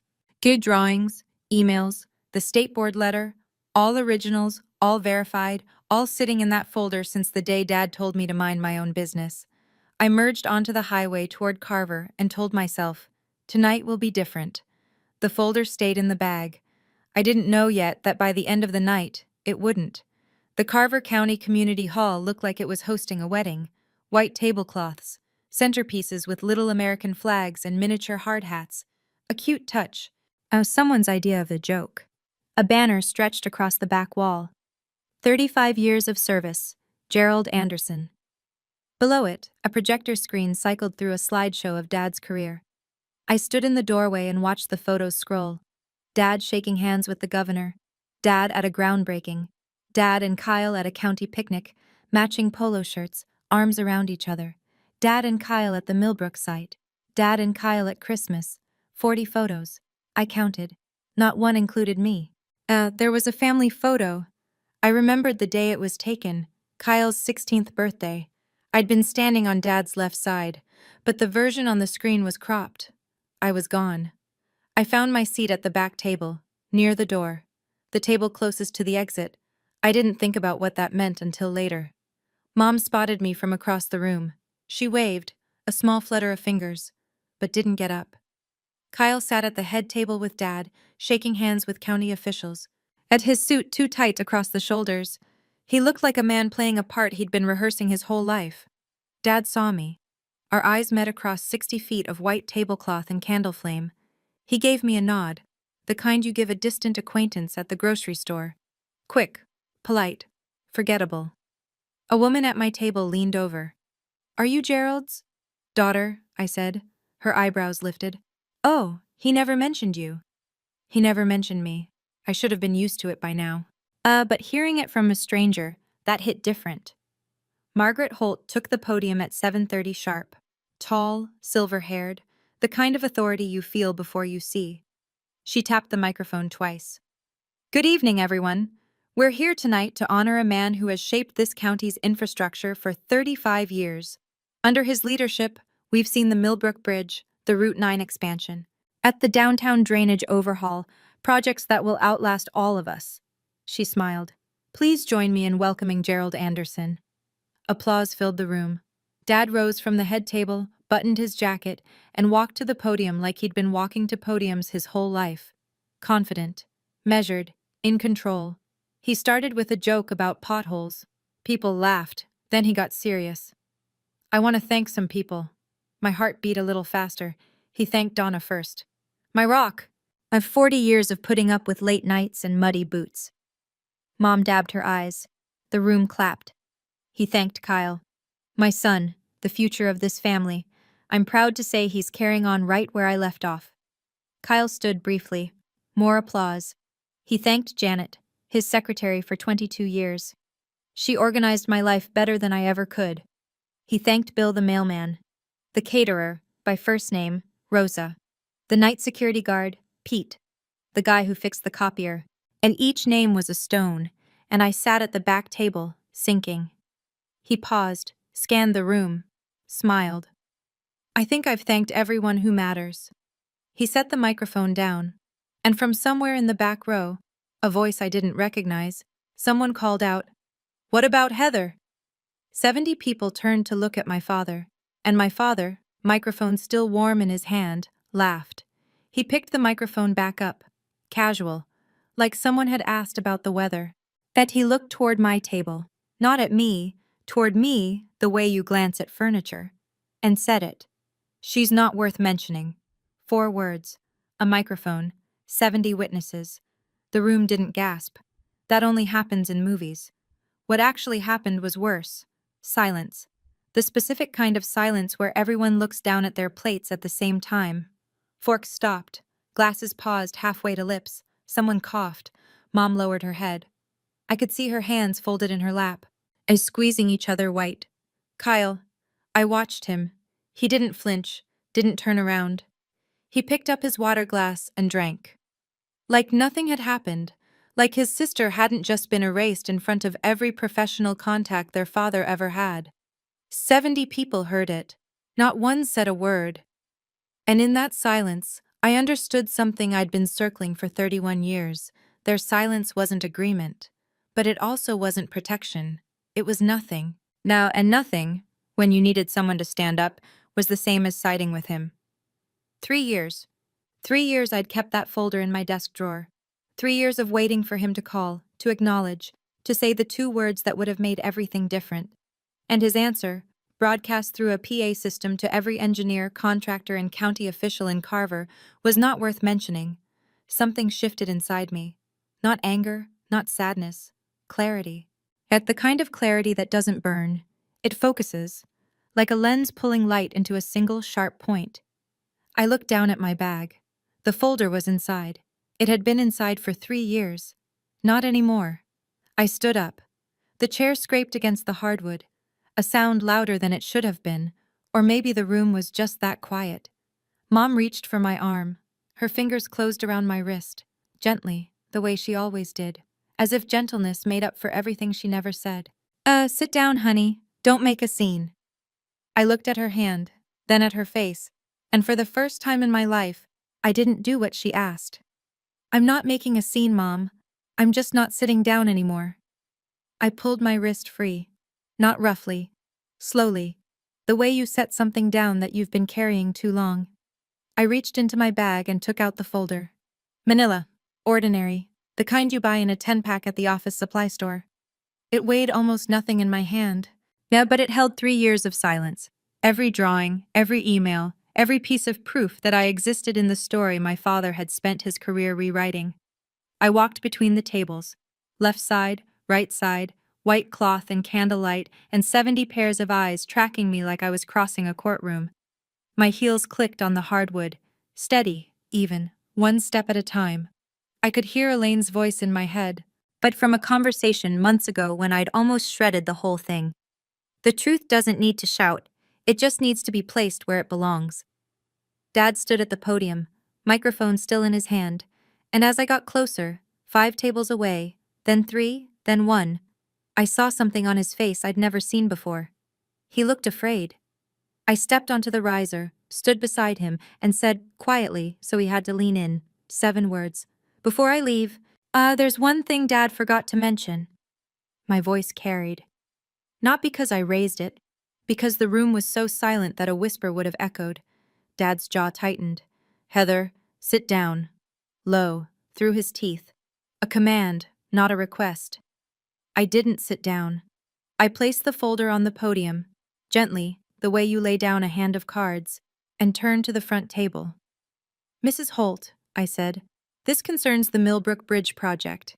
As county administrator, I believe you should see this. Margaret Holt had been watching the whole exchange with the kind of expression that comes from 30 years in public administration, composed, assessing, giving away nothing. But when I said Millbrook, something behind her eyes sharpened. She stood, walked to the podium, reached for the folder. Dad's hand shot out. He grabbed the edge. That's personal. Margaret didn't flinch. She held his gaze the way you'd hold a door. Firm, final. If it concerns a county project, it's not personal, Gerald. She took the folder, opened it. The first page, my structural drawings, PE stamp, and signature in the lower right corner, caught the overhead light.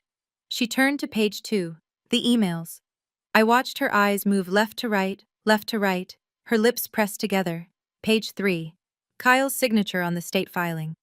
Supervising engineer. She looked up, and I'll never forget this. She didn't look at me. She didn't look at Dad. She looked at Kyle, and in that moment I thought, was this the right thing to do? 3 years I held this. 3 years I chose family over truth. If you'd been standing where I was, holding proof, watching your father laugh at your existence in front of 70 people, would you have opened the folder? Or would you have walked away? Tell me in the comments. I genuinely want to know. Margaret turned another page, then another. Then she looked up at my father.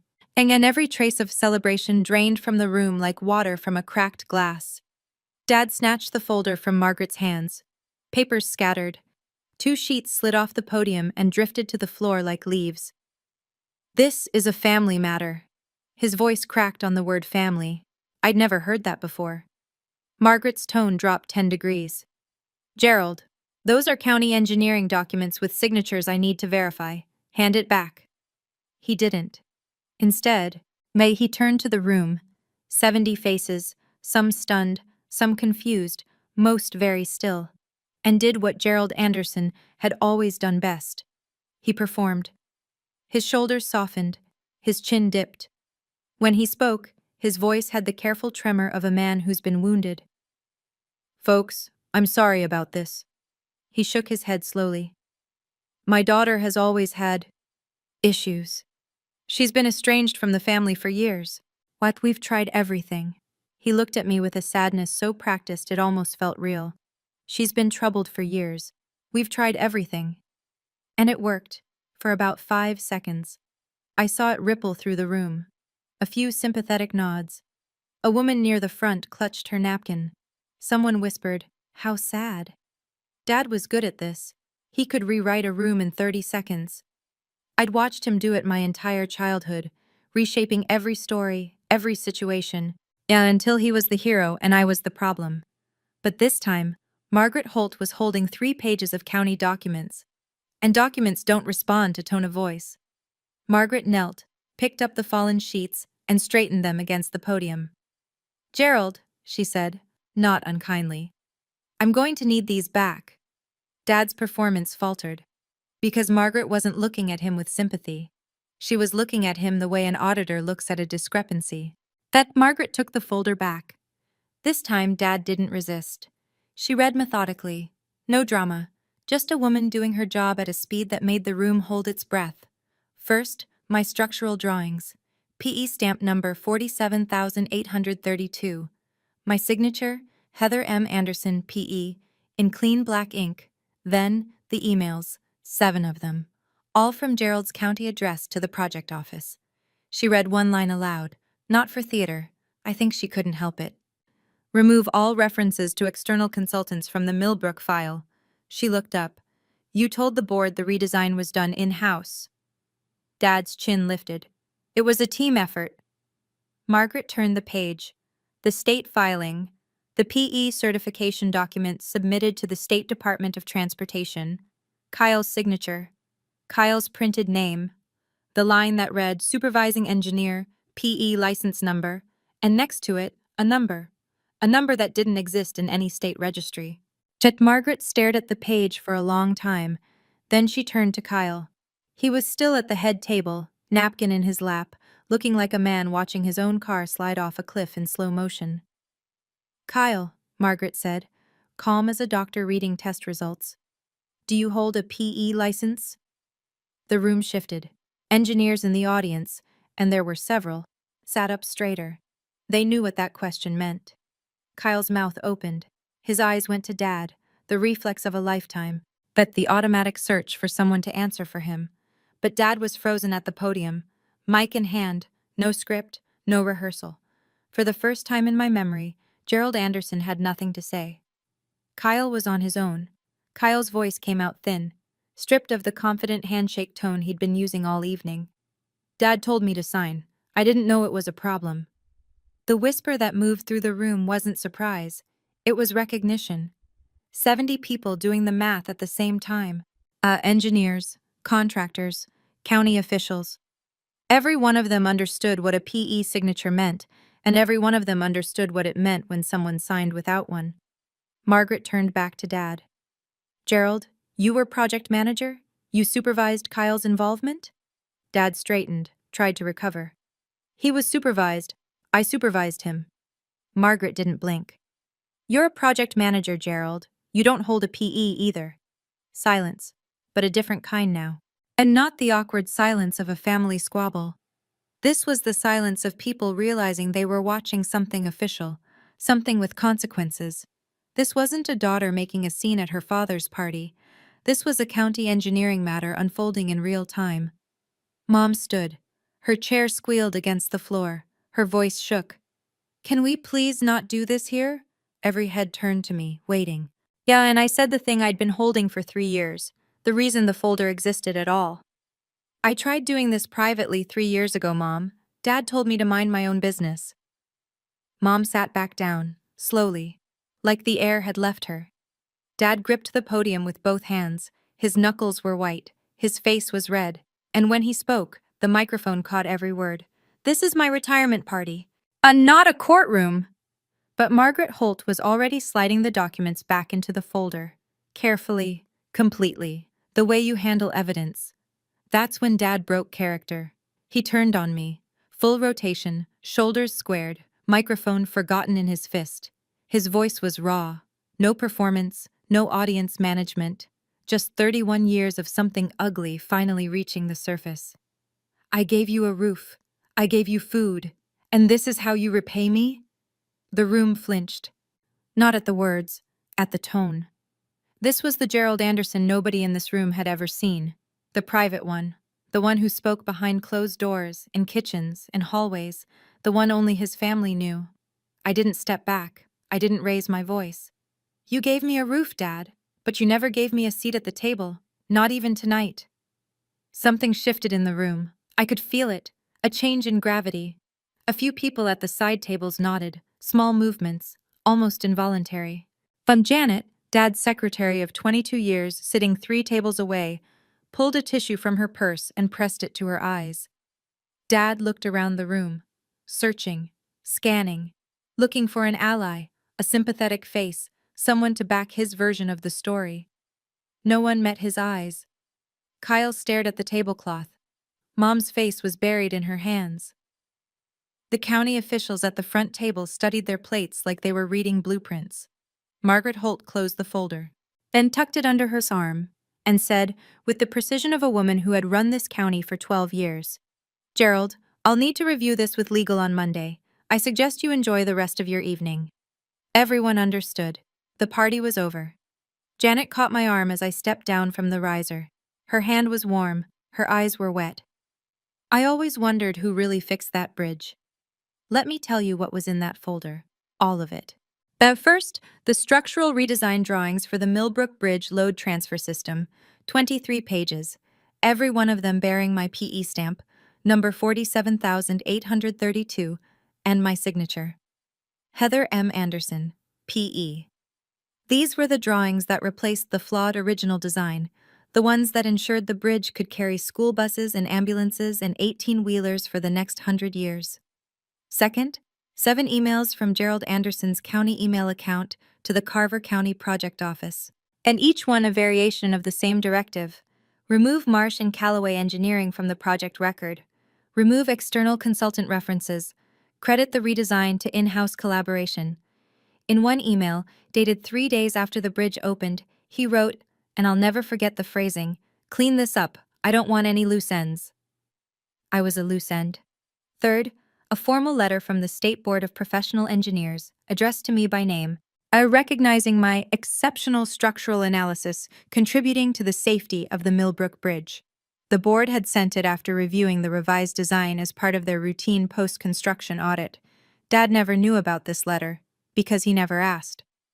Fourth, the internal audit results I'd obtained through a public records request. Freedom of Information Act, perfectly legal. And those results showed that Kyle Anderson had signed PE-certified documents on 3 separate occasions without holding a PE license. A clear violation of the State Engineering Practice Act. I didn't bring that folder to the party for revenge. I brought it because 3 years ago, my father told me to mind my own business. Tonight, he told 70 people I wasn't worth mentioning, and I decided, if he wouldn't tell the truth, the documents would. Beck, a PE stamp isn't a formality. I said to no one and everyone. It means a licensed engineer takes legal responsibility for public safety. Kyle didn't have that authority. Dad knew. After Margaret closed the folder, she turned to me. Not with pity, not with gratitude, with something rarer, professional respect. "Ms. Anderson," she said, "I wish I'd known this 3 years ago." Ms. Anderson, not Heather, not Gerald's daughter. Ms. Anderson, the way you address a colleague. But it was the first time anyone in that room had spoken my name like it carried weight of its own, separate from my father's. The ripple started slow. Tom Reeves, senior engineer in Dad's department, 30 years on the job, the kind of man who speaks only when he has something worth saying, pushed back his chair and walked over. He extended his hand. "The load transfer redesign," he said. "That was yours?" I shook his hand. "Yes." He held it an extra second. That was brilliant work." Behind him, 2 more engineers stood. One of them, a woman I didn't know, maybe 40, county ID badge on her lapel, said quietly, "I reviewed those drawings last year for the maintenance assessment.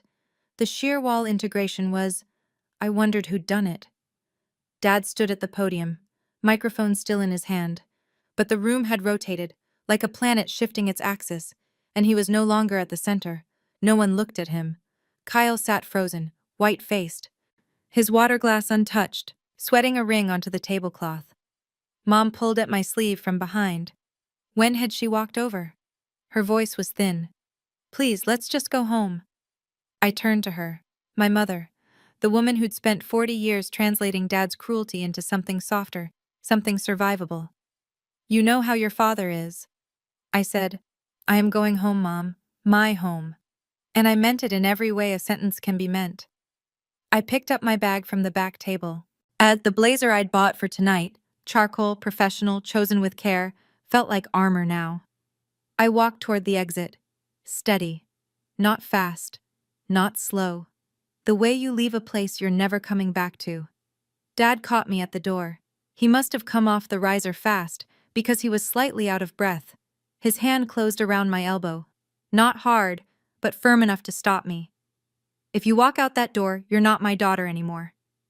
The hallway was empty. But the main doors were open, and half the room could hear us. He knew. He wanted them to hear. One last attempt to make me the villain. I turned to face him. My father, 63 years old, 35 years of public service, a career built on the careful management of what people believed about him. I looked at his hand on my arm, then at his eyes. "Dad," I said, "I've been not your daughter my whole life. Tonight's the first time you said it out loud." His hand dropped. And I don't know what I expected, a retort, a denial, an explosion. But what I got was nothing. Gerald Anderson, the man who always had a speech, a redirect, a reframe, stood in the doorway of the Carver County Community Hall with nothing left to say. I walked out. I didn't slam the door. I didn't look back. The night air was cool. October. Crickets. The parking lot half full, fluorescent lights buzzing overhead. My phone vibrated before I reached my car. Down a text from a number I didn't recognize. Margaret Holt. "Can we meet Monday? There are things I need to discuss with you, professionally." I got in my car, turned the key, and drove. The highway was empty. 4 hours of dark road, white lines, the occasional pair of headlights coming from the other direction. I didn't turn on the radio, didn't call anyone, just drove. I thought I'd feel satisfied. The word revenge suggests something that tastes good, sweet, or at least sharp. But what I felt driving home that night wasn't satisfaction. It was emptiness.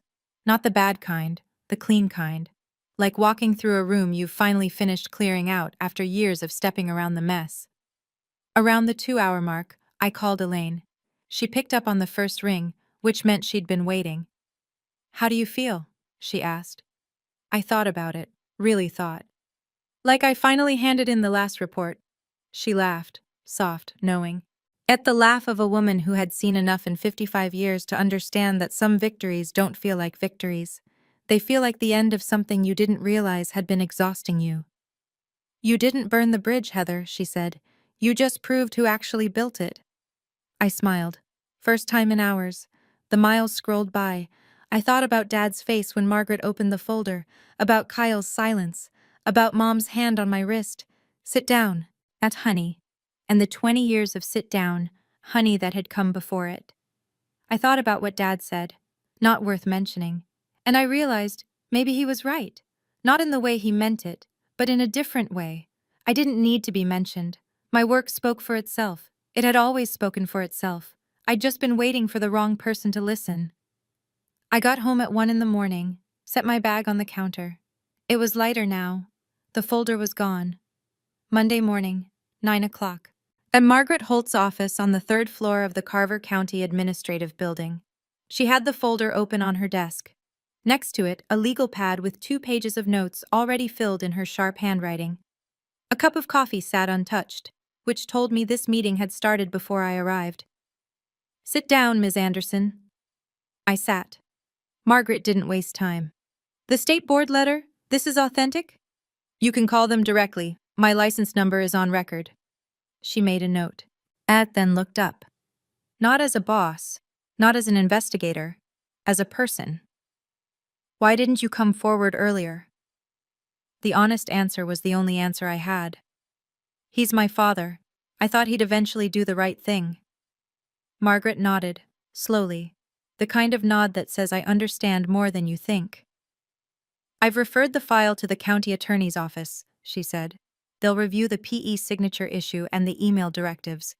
I've also requested a comprehensive audit of all engineering filings from the past 10 years under Gerald's department. 10 years. Every project Dad had touched. Kyle, she continued, has been placed on administrative leave pending the investigation. He was notified this morning. I felt something tighten in my chest. Not guilt. Not exactly. More like the weight of knowing that a thing you set in motion has its own momentum now. You can start an avalanche. You can't steer it. So Margaret called the state board that afternoon. They confirmed my PE status, confirmed the recognition letter, and opened a preliminary inquiry into Kyle's unlicensed signatures. A formal investigation would follow. The wheels were turning, and they didn't need me to push them anymore. 3 things happened in the 2 weeks after the party. First, the county canceled Gerald's formal recognition ceremony, the one scheduled for next month. And with the plaque and the framed resolution and the photo with the county board, Margaret's office released a 1-line statement. The ceremony has been postponed pending an internal review. In a town like Carver, that sentence was a grenade.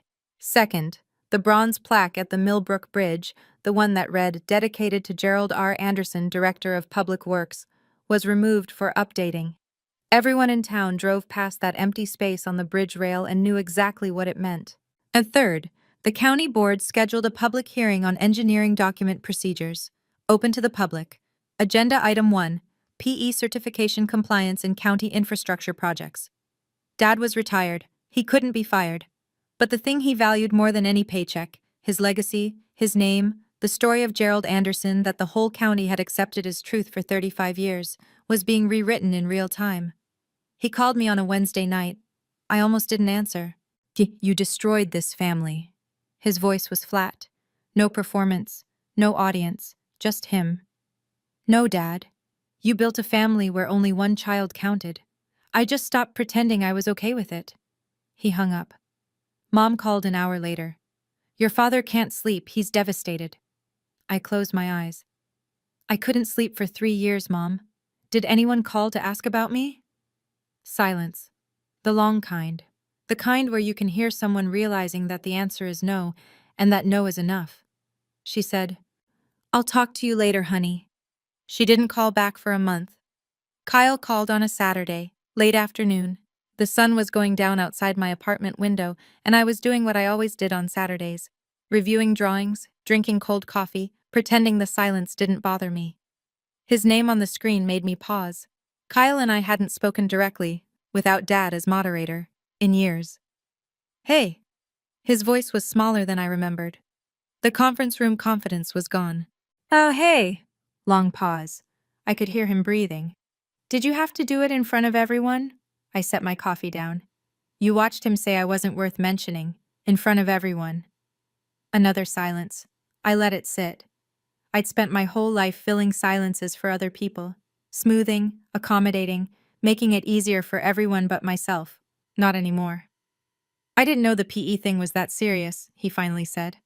I know. That was it. I didn't accuse him, didn't lecture. I just confirmed what we both understood. Kyle hadn't known, because Dad had never told him, because Dad needed Kyle to sign without asking questions. Kyle, hire your own attorney. Not Dad's, yours. Why? Because Dad's attorney is going to protect Dad. You need someone who protects you. More silence. Then very quietly, I'm sorry I never stood up for you. I looked out the window. The streetlight had come on. I know that too. After we hung up, I sat there for a long time thinking. If Dad had treated us equally, if Kyle had never been handed a role he wasn't qualified for, if I'd never been erased from the record, would any of this have happened? I don't think so. Dad didn't just harm me, he harmed Kyle too, just in a different way. Do you think Kyle deserves consequences? Or is he another casualty of Gerald's control? I'd love to hear your thoughts in the comments. Carver is a small town. By the end of the week, everybody knew. Not the full story. Small towns don't deal in full stories. They deal in fragments, in whispered versions, in the sentence you overhear at the hardware store. But the fragments were enough. The local paper ran it first. Front page, below the fold. County reviews engineering records after retirement party revelations. No names in the headline, but the article mentioned a former department head and irregularities in PE certification documents. In Carver, that was as good as a billboard. Within a month, the ripples reached every corner of Dad's world. The Rotary Club, where he'd been a member for 20 years, where he sat at the head table every monthly dinner, sent a letter, politely worded, carefully phrased. The gist, perhaps it would be best if he took a step back from active participation until the matter was resolved. Neighbors stopped waving, not all of them, but enough. The ones who mattered to Dad. The ones whose waves he counted like currency. Then Kyle received formal notification from the State Board of Professional Engineers, an official investigation into unlicensed practice. If the board found a violation, the penalties could include fines and a permanent record. And while Kyle had never actually been an engineer, that signature on official state documents was as real as concrete. Mom called one more time. Her voice had a new edge. Not anger at me, but something close to surrender. Are you happy now? I thought about it, honestly. No, Mom, I'm not happy, but I'm honest. And for the first time, so is everyone else. She was quiet for a long time. Then she said something she'd never said before. I should have spoken up years ago. It wasn't enough, but it was a start. Margaret Holt called Elaine in November. I was at my desk when Elaine walked in, leaned against the doorframe and smiled. The specific smile she reserves for good news she's been holding for at least an hour. The county just signed a 3-year retainer with us, she said. Infrastructure consulting. Bridges, drainage systems, road specifications, the whole portfolio. I looked up from my screen. That's great. Guess who they requested as lead engineer? I didn't need to guess. The retainer was official. My name, my real name, attached to my real credentials, would be on every Carver County infrastructure project going forward. Not hidden, not erased, not credited to someone else. Mine. And a week later, I drove past the Millbrook Bridge and noticed the plaque had been replaced. The new one read, Millbrook Bridge, Carver County, Structural Redesign, Marsh & Callaway Engineering. No individual names. But in my industry, the firm credit was enough. Anyone who looked it up would find the project file. And in the project file, they'd find me. Tom Reeves, the senior engineer from Dad's department, sent me an email that evening. No subject line, just one paragraph. Ms. Anderson. I reviewed your Millbrook redesign in detail during the audit last week. The shear wall integration, the load path redistribution, the pylon reinforcement sequence. It's some of the best structural work I've seen in 30 years. The county is lucky to have you on retainer. Tom. I read it 3 times. Then I printed it out and put it in my desk drawer. Not because I needed proof, but because sometimes, after 31 years of silence, it's nice to have the words on paper. And just to know they're real. 6 months later, Dad was not arrested, not charged, not dragged before a court. What happened was quieter than that, and in some ways, worse. The county attorney concluded that Gerald's actions, directing the removal of consultant records and facilitating unlicensed PE signatures, were administrative violations, not criminal ones. He was already retired, there was no employment action to take. And the county issued a formal reprimand for the record and referred Kyle's case to the state board for independent adjudication. But the real punishment, the one that mattered in a place like Carver, was the redefinition. Gerald Anderson's 35-year story was no longer the one he'd written. The bridge that was supposed to be his crowning achievement now had someone else's firm on the plaque. The hearing transcripts were public record, and the newspaper clipped them and filed them in the archive at the Carver County Library, right next to 35 years of flattering press releases. Kyle told me in one of our occasional text exchanges that Dad stayed home most days now. Didn't go to the diner for coffee, didn't walk the dog past the county building anymore. He watched TV. He read the paper. He didn't mention me. Mom sent a letter. Handwritten, on stationery I remembered from childhood, pale blue, and her initials embossed at the top.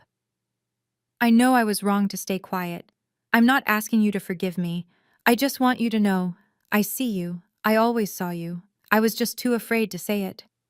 I read it at my kitchen table, and I cried. Not because it fixed anything, it didn't, but because after 31 years, my mother finally said the thing I'd been waiting to hear from the wrong parent. It wasn't an ending, but it was a door, barely open, letting in a thin line of light. Now I drove to the Millbrook Bridge on a Tuesday morning. No reason, just wanted to see it. It was early, 7:15, the sky still pink at the edges. A school bus crossed going north, then a delivery truck, then a woman in a minivan with 2 car seats in the back. The bridge held. It didn't groan, it didn't flex. It carried them the way a bridge is supposed to, silently, invisibly, without asking for recognition. Nobody on that bus knew my name. And nobody in that truck had any idea who redesigned the load transfer system or spent 6 weeks running simulations until the numbers worked. They didn't need to know. They just needed the bridge to hold, and it held. I stood on the walkway and looked down at the river. The water was low, early spring, snowmelt still a few weeks away. The pylons I'd redesigned rose out of the riverbed like quiet sentinels. I don't tell this story so you'll think my father is a monster. He's not. But he's a man who grew up believing daughters don't build things, and who spent his whole life making sure that belief didn't get challenged. He was wrong, but he was human. And there's a difference between understanding someone and accepting what they did to you. I don't need him to call. I spent 31 years waiting for a phone call that was never coming, and the waiting was its own kind of prison. I'm done waiting. Boundaries aren't walls, they're doors. You choose who walks through. You choose when. And sometimes, the bravest thing you can do isn't to fight. It's to set down the truth, quietly, in front of the people who need to see it, and let it do the rest. Here's where I am now. Lead engineer at Marsh & Callaway. The county retainer keeps me busy. 3 projects in the pipeline, 2 more in review. Elaine keeps threatening to make me a partner. I keep telling her to give me another year. My apartment is the same one, small. Second floor, nothing fancy. My car still has 140,000 miles on it, but on the wall above my desk, framed, centered, lit by the window, is my PE certificate. First time I've ever hung it up. It seems like a small thing. It's not. Mom and I talk once a month. Short calls, light topics, weather, neighborhood gossip, the new bakery on Main Street. We don't talk about Dad. We don't talk about the party. But we talk. And there's a boundary now. Clear, gentle, real, that we both respect. Dad doesn't call. I don't expect him to. Some silences aren't punishments. They're answers. And I've learned to accept the answer. Kyle texts sometimes. Simple stuff. Hey, how are you? No exclamation marks, no emojis, just checking in. He hired his own attorney, cooperated with the state board, and, for the first time in his life, started figuring out who he was without Dad directing the show. Last I heard, he was taking night classes. I didn't ask in what, but I was glad. I don't have a Hollywood ending. Nobody showed up at my door with flowers and an apology. Nobody made a grand speech about how wrong they'd been. The family didn't gather around a table and cry and hug and promise to do better. But I have something I never had before. Peace. The quiet, sturdy kind. The kind that holds weight. If you're listening to this and you've stayed this long, which tells me something about you, I want to say one thing. Not as advice. And not as a lesson. Just as something I wish someone had told me a long time ago. If you are in a family where your silence is mistaken for agreement, you are allowed to speak. Not with shouting. Not with cruelty. With truth. Simple, documented, undeniable truth. And if you are carrying a folder, literal or otherwise, you don't have to open it. But you deserve to know that it's yours. That it exists. That the proof of who you are and what you've done is real. And even if the people closest to you refuse to see it. I drive across the Millbrook Bridge every morning on my way to work. Every single morning. And every time I feel the road beneath my tires, smooth, solid, holding steady. And I know two things. The bridge stands, and so do I. Thank you for staying until the end. If you've ever kept quiet longer than you should have, or if you're still deciding whether to speak, I'd love to hear your story in the comments. I read every single one. If this story meant something to you, please hit like and subscribe.